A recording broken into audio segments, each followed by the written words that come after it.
Tu as les blancs, tu dois trouver une suite de coups forcés qui te permettent de gagner immédiatement cette partie. Mais vraiment quand je dis immédiatement, c'est immédiatement. Donc tu peux mettre la vidéo sur pause, essaye de le trouver et puis après on se revoit juste après.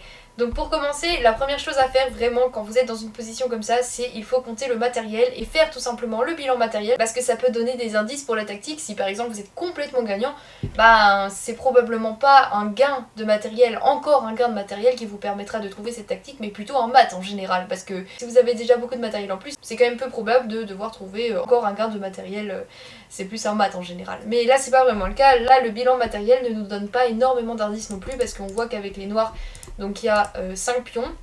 Avec les blancs, il y en a 5 aussi. Et sinon, on a égalité matérielle, tour-tour, foufou, dame-dame. Donc c'est égalité matérielle, ça nous donne pas trop d'indices pour le coup. Ok, deuxième chose à regarder, c'est ici donc les échecs, les prises et du coup les menaces parce que c'est tous les coups forcés qu'il faut calculer. Donc déjà les prises, on voit qu'il y a dame prend mais après tour prend, bon bah on se dit ok c'est à peu près égal, on a juste échangé une pièce, pourquoi pas, mais voilà. Deuxième coup forcé, bon je sais pas trop ce qu'il y a hein, parce que à part des échecs, ok il y a peut-être 7 échecs mais là ça échange tout encore une fois. Il n'y en a pas 50 000 des coups forcés là pour le coup. On peut aussi regarder peut-être des menaces comme ça parce que ça pourrait menacer ça, mais là il prend juste notre dame donc c'est un peu bête. Ok, sinon le dernier coup forcé, bah vous l'avez probablement vu, mais c'est un échec et c'est tour là.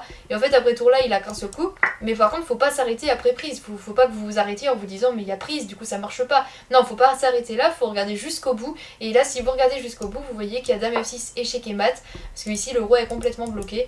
Et ben en fait il est bloqué par ces deux pions ici. Donc en fait ça fait juste échec et mat. Il a aucune façon de prendre notre dame ou tout simplement d'interposer une pièce. Ici, c'est fini. Voilà, donc si vous aviez trouvé, n'hésitez pas à me le dire en commentaire.